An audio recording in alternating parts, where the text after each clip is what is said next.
Jadi teman-teman semua pada penasaran kan dengan apa aja sih isi dari cerita novel tersebut? Sebelum itu kita harus tahu dulu siapa aja tokoh di dalam novel ini. Yang pertama yaitu tokoh utama adalah Dam. Yang kedua Ayah Dam, Ibu Dam, Tani, Mama Tani, Papa Tani, Jarjit, Ayah Jarjit, Retro, Johan, Zas, dan Kon.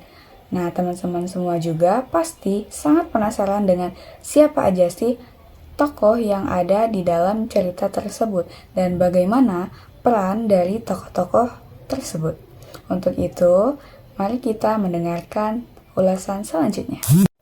Novel Ayahku Bukan Pembohong menceritakan kisah seorang anak yang bernama Dam yang tumbuh dengan segala cerita-cerita dari ayahnya.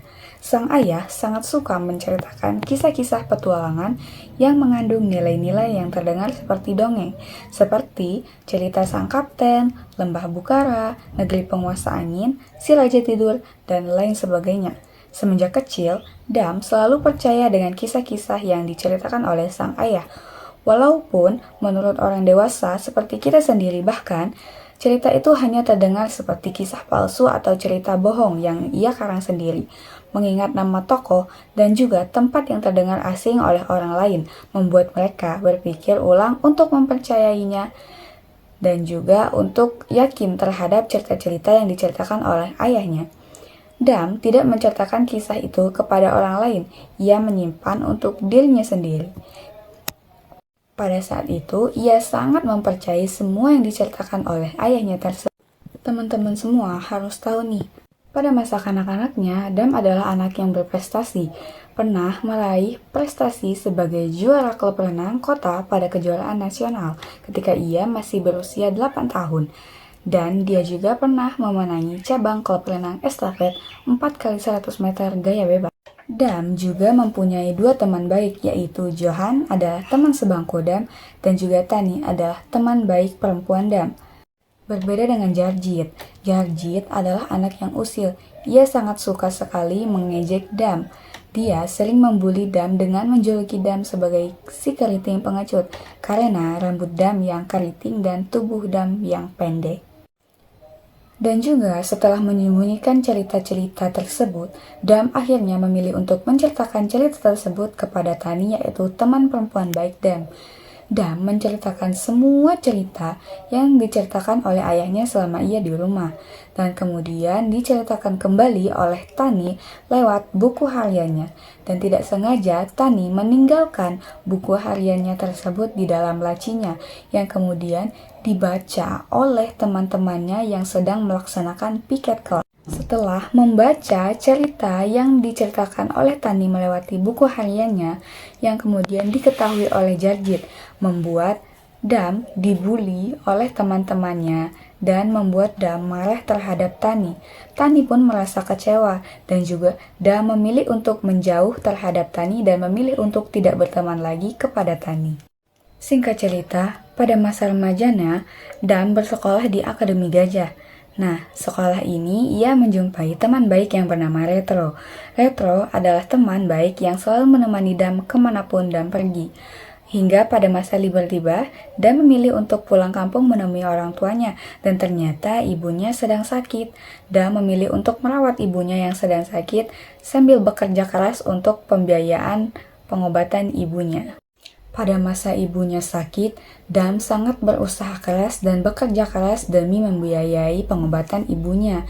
Dan sampai pada akhirnya, ibunya yang sakit parah dan akhirnya meninggal dunia, yang membuat Dam sangat merasa sedih dan kecewa. Pada saat ibunya meninggal, yang membuat Dam marah adalah seorang ayahnya yang sempat-sempatnya menceritakan kisah yaitu dongeng kepada Dam. Hal tersebut membuat Dam sangat marah besar dan kecewa terhadap ayahnya, yang kemudian hal tersebut tidak bisa dilupakan oleh seorang Dam. Setelah kepergian ibunya, Dam merasa sangat kecewa dan hampa. Ia merasa hidupnya tidak lengkap, dan Dam merasa semua pekerjaan yang ia lakukan itu tidak ada artinya lagi. Kemudian Dam melanjutkan kuliahnya. Nah, di kuliahnya ini, Dam bertemu kembali dengan Tani, yaitu teman baik masa kecilnya. Pada saat bertemu dengan Tani, Dam merasa sudah melupakan semua hal yang terjadi, memaafkan Tani dan kembali berteman baik dengan Tani. Setelah kembali berteman baik dengan Tani, Tani pun mengajak Dam menemui kedua orang tuanya dan juga ayah Dam. Dan kemudian akhirnya mereka menikah dikaruniai dua orang anak yang bernama Zaz dan Kon. Nah, setelah adanya Zaz dan Kon, ayah Dam juga menceritakan kembali apa yang ia ceritakan pada masa kecil Dam kepada cucu-cucunya, yaitu Zaz dan Kon, yang membuat Dam merasa marah dan merasa jam belajar anak-anaknya itu terganggu karena cerita-cerita bohong sang ayah. Nah, Dam mencoba untuk melarang sang ayah untuk menceritakan hal tersebut.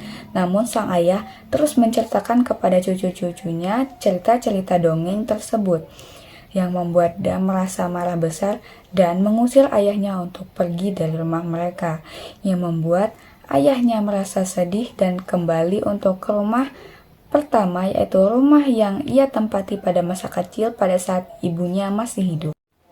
Setelah emosi mengusir sang ayah, Dam bergegas untuk pergi ke ruang kerjanya. Di ruang kerjanya, Dam tertoleh ke arah komputer yang tertuliskan laman pencarian. Dengan rasa penasaran, Dam mencoba untuk membuktikan cerita sang ayah tentang ibunya. Dan ternyata benar sekali, ibunya adalah seorang aktris terkenal yang digemari banyak orang pada masa mudanya. Hal ini membuat Dam merasa menyesal karena tidak mempercayai cerita sang ayahnya. Setelah mengetahui beberapa fakta tentang ibunya, Dam bergegas untuk mencari kembali sang ayah dengan menyusul ke rumah lamanya. Dan ternyata Dam berkedapatan kabar bahwa sang ayah yang tergeletak pingsan di samping kuburan ibunya dan dilarikan ke rumah sakit. Nah, Dam langsung menemui sang ayah di IGD dan kemudian Dam menemui sang ayah yang terbaring lemas di IGD. Pada saat Dam menemui sang ayah pun kembali menceritakan kepada Dam bagaimana perjuangan ia untuk mencintai seorang ibunya dan mendapatkan hati ibunya pada masa muda. Hal itu tentu tidak mudah karena ibunya adalah seorang aktris terkenal dan pada akhirnya sebenarnya ibunya Dam adalah seorang perempuan yang sangat tangguh. Pada masa mudanya, ibu Dam sudah pernah sakit, namun ia selalu menyembunyikan sakitnya itu. Dan kemudian hingga pada masa akhirnya ibunya telah tiada, dan itu adalah sakit yang sangat parah sekali yang tidak bisa ditahan oleh sang ibu. Mendengar cerita sang ayah, tentu Dam sangat menyesal karena telah mengusir sang ayah dari rumah. Dan akhirnya Dam pun meminta maaf kepada sang ayah. Ayah Dam telah tiada. Pagi itu ayah dimakamkan. Antrian pelayat pun sangat panjang. Pemakaman itu dihadiri berbagai pejabat besar, yaitu wali kota, keluarga besar Jarjit, teman-teman sekolah Jarjit dan Dam, dan juga teman-teman klub renangnya, para tetangga, kolega, dan kenalan ayahnya. Dam pun mengangguk pelan, menerima setiap kalimat pujian untuk sang ayah. Kalimat membesarkan hati, kalimat ikut berduka cita. Kepergian sang ayah tentunya sangat menyedihkan bagi Dam. Ia tidak pernah lagi mendengarkan cerita-cerita dongeng sederhana yang diceritakan oleh sang ayah kepada anak-anaknya. Dan ternyata pada saat itu, sang kapten atau El Prince yang sering diceritakan oleh ayahnya dan idola Dam datang saat pemakaman ayah Dam. Betapa terkejutnya Dam, ternyata selama yang diceritakan oleh sang ayah adalah cerita fakta. Sang kapten membicarakan hal ayahnya kepada Dam. Ia menceritakan bagaimana kebaikan sang ayah kepada Dam. Sang kapten juga menceritakan bagaimana cara ia mencari informasi tentang keluarga ayahnya Dam. Karena begitu besar peran ayah Dam terhadap sang kapten pada saat sang kapten masih kecil hingga sang kapten menjadi pemain bola yang terkenal. Hal tersebut membuat Dam sangat bangga sekali terhadap ayahnya. Dan pada akhirnya Dam pun menyadari setelah ia dipeluk erat oleh sang kapten dan sang kapten mengucapkan turut berduka cita, Dam sangat bangga terhadap sang ayah karena di balik cerita-cerita dongeng yang diceritakan oleh sang ayah memiliki arti dan makna penting. Dan itu membuatnya sangat bangga terhadap sang ayah dan Dan pun melontarkan kata bahwa ayahku bukan pembohong. Nah, teman-teman semua, kurang lebih seperti itulah isi cerita dari novel Ayahku Bukan Pembohong secara garis besar dan menurut saya sendiri. Untuk membuat hati kita lapang dan dalam, tidak cukup dengan membaca novel, membaca buku, mendengarkan petuah, nasihat, ataupun ceramah. Kita harus bekerja keras, membangun benteng, menjauh dari dunia, melatih hati siang dan malam, hidup sederhana, apa adanya adalah jalan tercepat untuk melatih hati di tengah riuh rendahnya kehidupan hari ini. Percayalah, memiliki hati yang lapang dan dalam adalah konkret dan menyenangkan.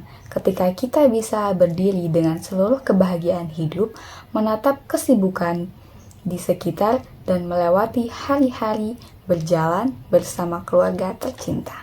Pesan moral dari sebuah novel tersebut yaitu karakter sederhana melatih diri untuk tidak berlebih-lebihan, hidup secukupnya. Dalam novel Ayahku Bukan Pembohong ini, nilai moral sederhana dimiliki keluarga Dan yang mementingkan kesederhanaan mereka memilih hidup dengan sederhana. Di dalam novel ini juga memberikan pesan kepada kita untuk tidak menilai orang hanya dengan tampilannya saja, dan juga kita harus bisa menghargai hal-hal kecil yang diberikan oleh orang lain, menerima semua hal yang terjadi, dan melapangkan semua hati yang ikhlas dengan takdir Tuhan yang Maha Kuasa. Jangan mudah untuk menyimpulkan sesuatu dengan apa yang dilihat, serta mempelajari bagaimana cara memahami dan menghargai apa yang diberikan oleh orang lain.